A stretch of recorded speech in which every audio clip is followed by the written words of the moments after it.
My dear students, now we have to see about general characteristic features of algae. All the algae are eukaryotic except blue-green algae. We have studied bacteria, blue-green algae. These two are the prokaryotic organism because they are very primitive. They don't have well-developed nucleus. They don't have membrane-bound cytoplasmic organelles. There are many prokaryotic characteristic features they have. But algae are eukaryotic except blue-green algae, that is cyanobacteria. The plant body of algae is not differentiated into root, stem and leaves, and also not to show tissue differentiation. They will not show any tissue differentiation, such a plant body is called thallus. When the plant body is not differentiated into root, stem and leaves, and the plant body is not differentiated into various types of tissue, such a plant body is called thallus. Here in algae, as far as algae is concerned, the cell wall is made up of cellulose and hemicellulose.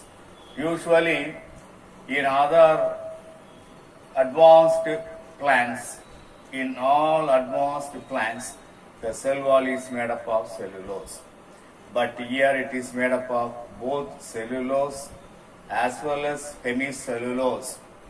In some of the cases, siliceous wall can be seen, for example, diatoms. In the case of diatoms, siliceous wall, silica materials can be seen on the cell wall. The cell wall is made up of silica substances. So that is seen in the case of diatoms. In some cases, the thallus is encrusted with calcium carbonate. In the case of Chara, the thallus is encrusted with calcium carbonate. Some algae possess algine, polysulfate esters of polysaccharides, which are the source of alginate, agar-agar, carrageenan, alginic acid, etc. In the cell contains membrane-bound nucleus. Already I told you, since algae are eukaryotic organism, there is a well-developed nucleus present in each cell.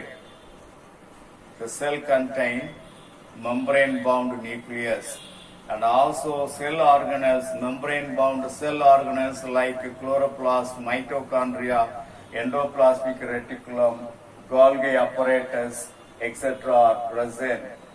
Plus, pyrenoids are present as a special characteristic feature. Pyrenoids are the special structures seen only in algae that you have to remember. Pyrenoids are spherical shaped proteinaceous bodies, proteinaceous structures found in chromatophores or chloroplast. They assist in the synthesis and storage of starch. There are different groups of algae. They can be differentiated as far as pigmentation is concerned, reserved materials are concerned, and flagellation are concerned. Based on these three things, for pigmentation, reserved materials, and flagellation, algae are grouped into different categories. Now we will pass on to the reproduction of algae.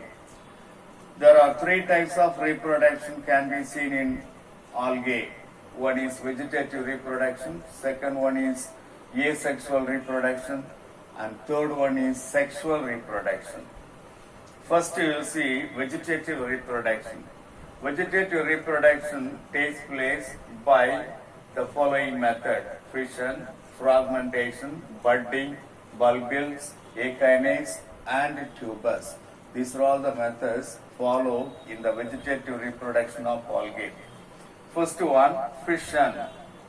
In the unicellular algae, the unicellular structure, unicellular thallus divides mitotically into two equal daughter cells. So, two organisms will be formed due to fission. For example, Chlamydomonas. Chlamydomonas is a unicellular organism. Each Chlamydomonas divides equally into two organisms. That is fission. Next, fragmentation. In the case of filamentous algae like Spirogyra, Ulothrix, Budogonium, etc., the long filaments will be divided into a number of fragments. Each fragment grow into a new thallus. Say for example, Spirogyra or Ulothrix. It is a long filamentous algae. Each one divided into, each thallus divided into 4 bits. Each one grow into a new thallus by cell division, mitotic cell division. That is fragmentation. Ulothrix is given as the example in your book. Budding. From the parent plant, from the parent organism, laterally bud-like structure will be produced and that will grow into a new thallus. That is the budding process, can be seen in protosiphon. Bulbils. Bulbils are wedge-shaped structure, wedge-shaped modified branches. Each one develops into a new thallus, as in the case of Sphacellaria. Sphacellaria produces bulbil. Bulbils are wedge-shaped modified branch. Several modified branches are produced. Each one grows into a new thallus. Akinase. Akinase are thick-walled spores meant for pollination, can be produced in the Pithophora. In Pithophora, thick-walled spores are produced during unfavorable conditions. Each akinate develops into a new thallus during favorable conditions. Tubers. They are spherical shaped structures found on the rhizoids. Rhizoids are root-like structures produced in some advanced algae. Those advanced algae produce root-like, stem-like, leaf-like structures. From the root-like structures, spherical shaped structures are produced. They are purely meant for vegetative reproduction. Each one grow into a new thallus. In the case of Chara, from the lowermost node of the stem, roots will be produced. Root-like structures are produced. The root-like structures will develop spherical shaped structures. Many spherical shaped structures are produced from the rhizoids in the lower nose of the Chara plant. Each one develops into a new thallus. Each spherical shaped structure store food materials and each one grows into a new thallus, as in the case of Chara. So these are all the vegetative reproduction takes place. These are all the method by which vegetative reproduction takes place in algae. Come to the asexual reproduction. There are 5 different types of spores are produced from the thallus of the algae. They carry out asexual reproduction. When spores carry out reproduction, the type of reproduction is called asexual reproduction. In algae, 5 types of spores are produced: zoospores, aplanospores, autospores, hypnospores, tetraspores. Zoospores are naked spores produced inside the cell. Naked spores means the spores without cell wall, cell membrane alone present. Such a spore is called naked spores. Zoospores are naked biflagellated spore. This is the zoospore.